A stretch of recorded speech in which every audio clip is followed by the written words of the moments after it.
everyone, let's get started. Well, my name is Xinyi and I'm going to introduce something about Manchu today for you. Well, many people will ask, what is Manchu? Well, actually, Manchu is a minor ethnic group in China, which means there are less people and less resources. However, this minor ethnic group have once dominated the Qing Empire for about 268 years. On the other hand, the Han people lived in an environment which have got a warmer and milder climate, enough food and water resources. They are a very strong enemy for Manchu people. So here is the question. So what makes Manchu people defeat their enemies? Well, there are lots of reasons, but absolutely military plays a very crucial role. While Manchu has got a very special and advanced military system, since there are less people in Manchu than those in Hans, every Manchu people are soldiers, having the ability to combat troops.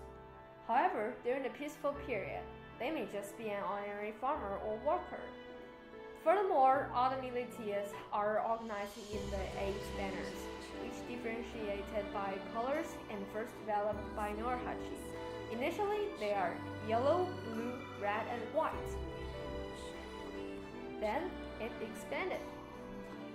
And this is the most famous 8 banners. There are lots of advantages, but to conclude them, there are 2 words. One is easy, the other one is efficient. Personally, my family belongs to the blue banner, at least that is what my grandmother told me, and I guess that is what her mother told her. I have tried to search on the website about what exact banner I mean, since I think we're not just in the blue one. However, I haven't found one yet to prove I'm not.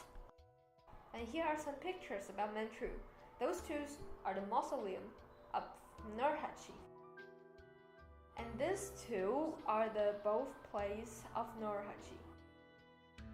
While we still remember the question that how Manchu people defeat their enemies, well, there's another aspect which is culture and diversity.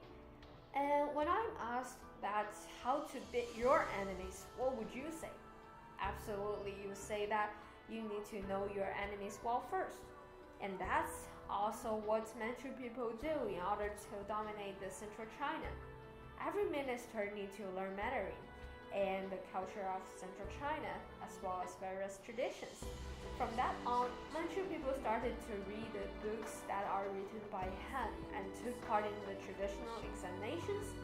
They give up their traditional religion, which is called shamanism, and instead become Tibetan Buddhists.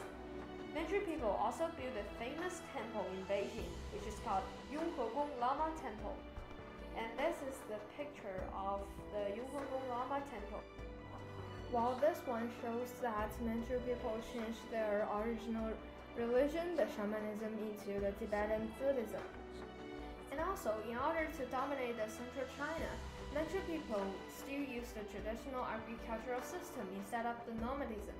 Because once during the Yuan dynasty, Tibetan people forced Han change agricultural system into nomadism and have got quite negative results. And Manchu people learned from those experiences and continued the agricultural system.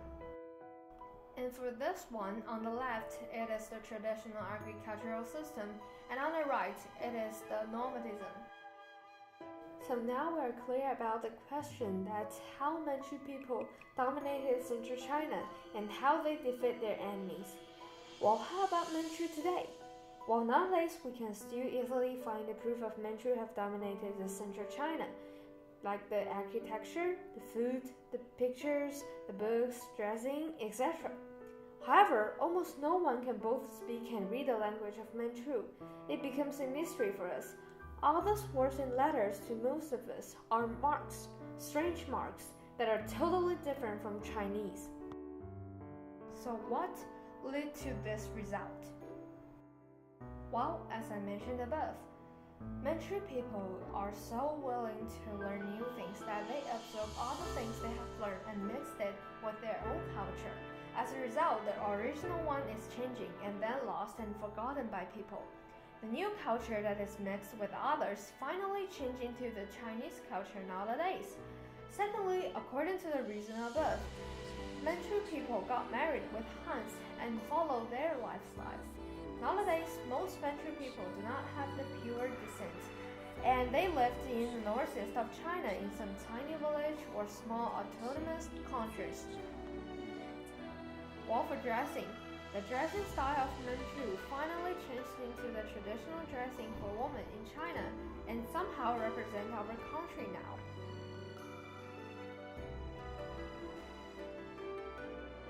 Well, there's also something significant. Manchu people pay great attention to respect, not only the respect to the old, but respect to nature as well. Some Hans eat the meat of dog and horse, but that is what Manchu people would never do. Our ancestors once riding horse freely on the plain and hunted with dogs. We treat those animals as friends, and they have played a very important role. There are also some stories about Manchu which made Manchu people respect some kinds of animals. One of them is the crow. People believe that the crows once saved the life of our hero, Norhachi.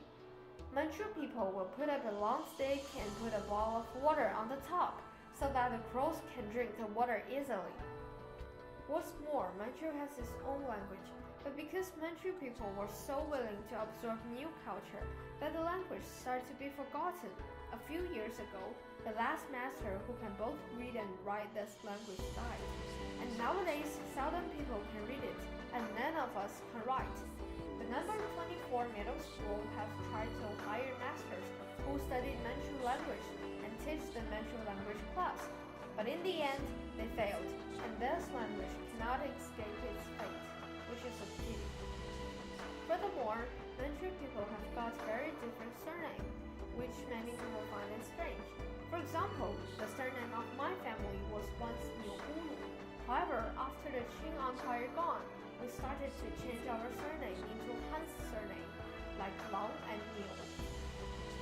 What's more, Manchu also have got some special food and become something common in our daily lives. And for example, the first one is called the green bean cake or the soybean cake. And the second one, you can call it Seshima crisp or the egg crisp cake. And for the last one, you can call it snowballing nursery or the rolling donkey, which is really interesting. Well, for the conclusion, the time of Manchu has already gone, and the culture became a crucial part of the entire Chinese culture. I'm proud of my culture, but the most important thing and the most urgent thing we need to do is to protect the few things our ancestors have left for us and preserve our heritage. Time passed quickly. We are coming to the end. Thank you for watching. Thank you for listening. While I will continue my study about Manchu, the next time I'm going to present something about Manchu architecture for you. See you next time!